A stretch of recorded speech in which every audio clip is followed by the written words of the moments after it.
안녕하십니까. 리치앤로얄 권프로입니다. 최근 한남 3구역 이주가 완료되고 철거가 시작되면서 한남동 일대가 그야말로 거대한 변화를 마주하고 있죠.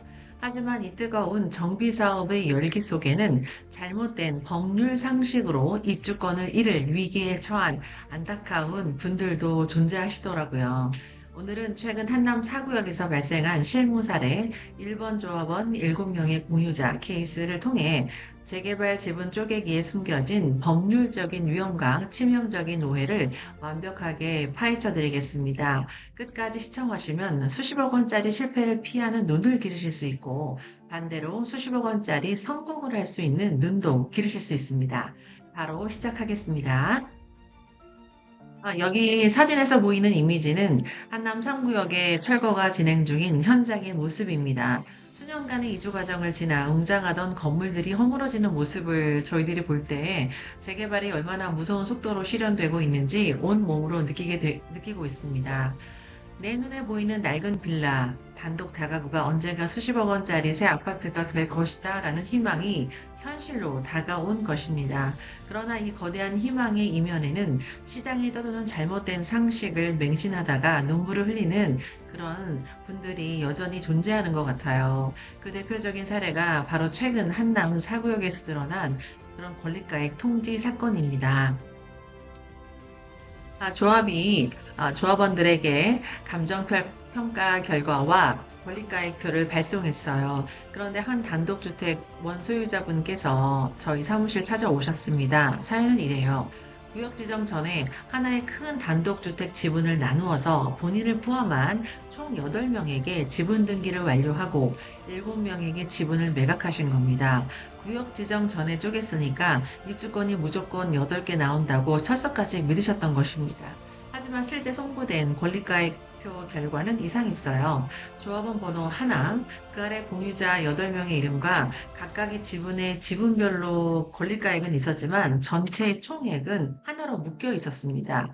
결국 이들에게 주어지는 입주권은 개별 분양이 아니라 전체 합쳐서 단 한 개뿐이었던 것입니다. 재개발 실무에서 가장 위험한 것이 바로 어설픈 법률 지식이겠죠.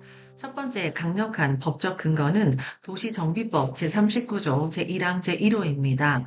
법령에는 토지나 건축물이 여러 명의 공유에 속해 있을 때에는 그 여러 명을 대표하는 단 한 명만 조합원으로 본다고 명확히 명시되어 있습니다.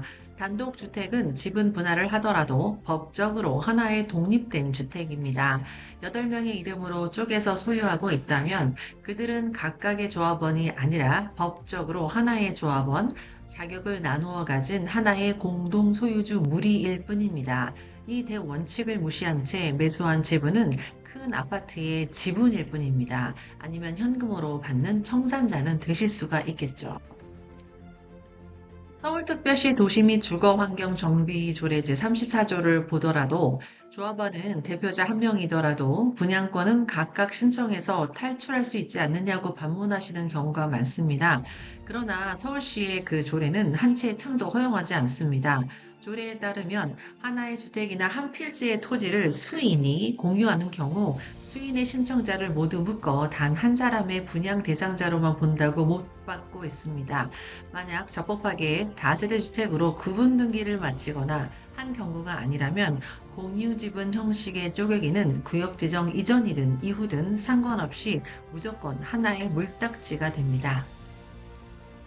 그렇다면 단독주택은 개별 입주권을 받는 예외가 전혀 존재하지 않는 것일까요? 아닙니다.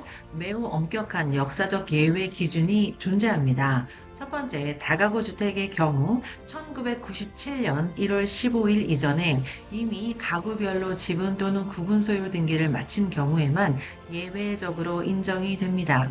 둘째, 원래 단독주택이었던 것을 사실상 다가구로 사용한 경우에는 다가구 주택의 제도가 최초로 도입된 1990년 4월 21일 이전에 단독주택으로 건축 허가를 받았어야 하고요. 동시에 1997년 1월 15일 이전에 지분 등기 또는 구분 소유 등기를 접수 완료했어야 합니다. 이 두 가지 날짜 요건과 실질 요건을 동시에 충족하는 아주 특수한 구형주택이 아니라면 현재 쪼개기의 행위는 전부 개별 분양 자격을 얻지 못하십니다. 구역지정 고시 전이나 권리 산정 기준일 이전에만 지분을 쪼개면 도정법 제77조에 안 걸리니 안전하다고 말씀을 하십니다. 하지만 이것은 도시정비법 제77조의 목적을 완전히 오해한 치명적인 착각입니다. 법 제77조는 기준일 이후에 나대지나 다세대 주택으로 새로운 구분 소유권을 생성하는 그런 비정상적인 행위를 차단하는, 쪼개기를 차단하는 조항입니다. 반면에 이번 한남 4구역 공유자 8명의 그 케이스처럼 기존의 단독주택의 등기부상 지분 비율만 나누어서 파는 행위는 제77조를 들고 올 필요도 없이 앞서 말씀드린 도정법 제39조의 대원칙에 의해 원천적으로 단독 입주권이 불가능합니다. 구역 지정 이전에 쪼갰든 10년 전에 쪼갰든 공유 지분은 무조건 하나로 묶이는 유형을 명확히 비교해드리겠습니다. 그 왼쪽의 구분 소유권은 빌라처럼 호수마다 별도의 등기부가 존재하는 경우이고요. 법적 기준을 만족하면 개별 조합원 및 각각의 입주권이 가능합니다.